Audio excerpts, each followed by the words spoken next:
चला ताई माई अक्का, आपण आज ना आवळा कँडी करणार आहोत. तुम्ही केली का? केली नसेल ना तर हा व्हिडिओ बघा आणि लगेच करायला घ्या. तर बघा, घरच्या घरी आवळा कँडी अगदी सोप्या पद्धतीने कशी करायची ते बघूया.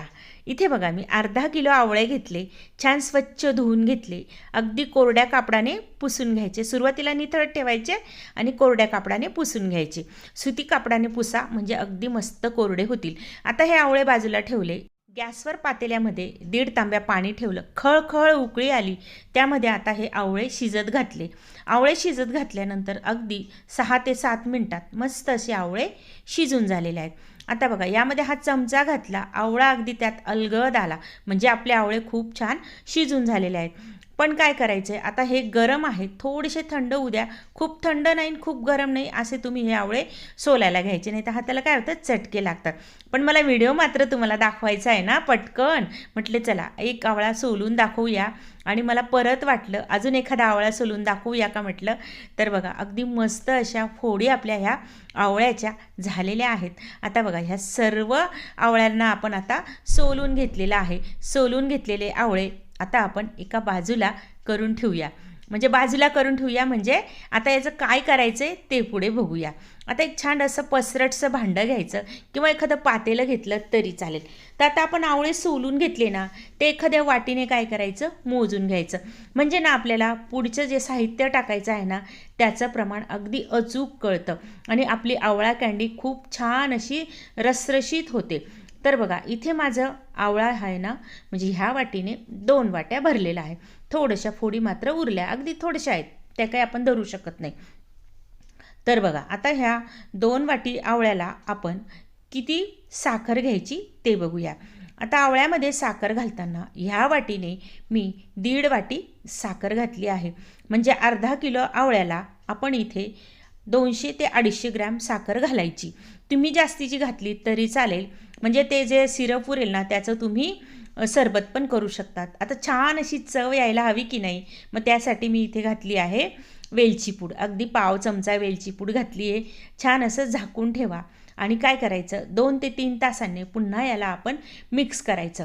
मिक्स करायचं म्हणजे काय होतं, साखर छान अशी विरघळायला मदत होते. आता अशा पद्धतीने आपण याला मिक्स करून घेतलं आणि पुन्हा याला झाकण ठेवायचं आहे. तर बघू शकता, मी आता हे 2-3दा मात्र हे दिवसभरातनं केलेलं आहे बरं का. म्हणजे काय होतं, साखर ना छान अशी विरघळून जाईल आणि त्याचं रसरशीत असं आवळ्याच्या आपल्या ह्या प्रत्येक फोडीत रस जाईल. तर आता ही ना आपण जवळजवळ 2 दिवस असंच राहू द्यायचं, मात्र अधूनमधून मिक्स करत राहायचं. बघू शकता, पूर्ण साखर आपली विरघळून झालेली आहे आणि आवळा पण एकदम मस्त असा आवळून गेलेला आहे त्या पाण्यामध्ये.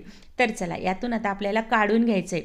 एखादा झारा किंवा चाळणीच्या मदतीने काढून घ्यायचं आणि अगदी जास्त न पाणी निथळता, म्हणजे रसरशीत ते जो पाक आहे किंवा रस आहे तो न निसळता आपण इथे ताटामध्ये हे आवळे काढून घेतले. म्हणजे ह्या फोडी सर्व काढून घ्यायच्या आहेत.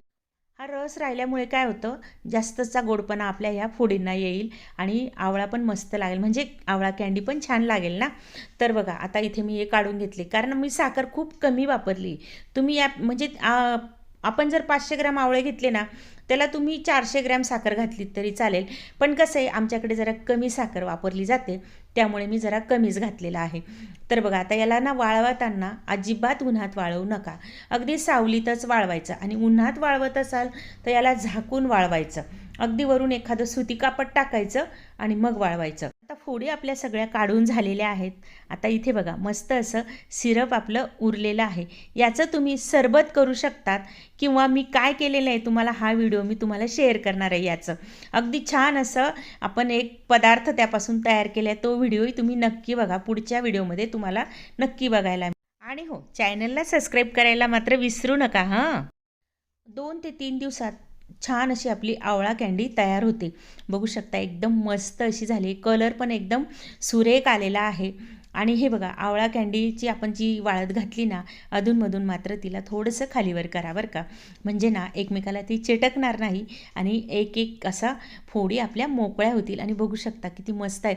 माझे छोट्या आकाराचे असल्यामुळे तुम्हाला ही छोटी आवळा कँडी दिसत आहे. तुमच्याकडे मोठे जर आवळे मिळाले ना तर मोठेच वापरा. पण माझ्याकडे हे मस्त असे गावरानी आवळ्यांचं झाड आहे, त्या झाडाचे मी इथे आवळा कँडी केलेली आहे. आणि आता मस्त अशी बरणी तिला भरून ठेवायची आणि वर्षभर खायची. आता ही तर वर्षभर पुरणार नाही, या प्रमाणात तुम्ही जास्तीची करा. मस्त अशी आवळा कँडी कशी झाली, तुम्हाला कशी वाटली, कमेंट नक्की करा. सबस्क्राईब करायला विसरू नका.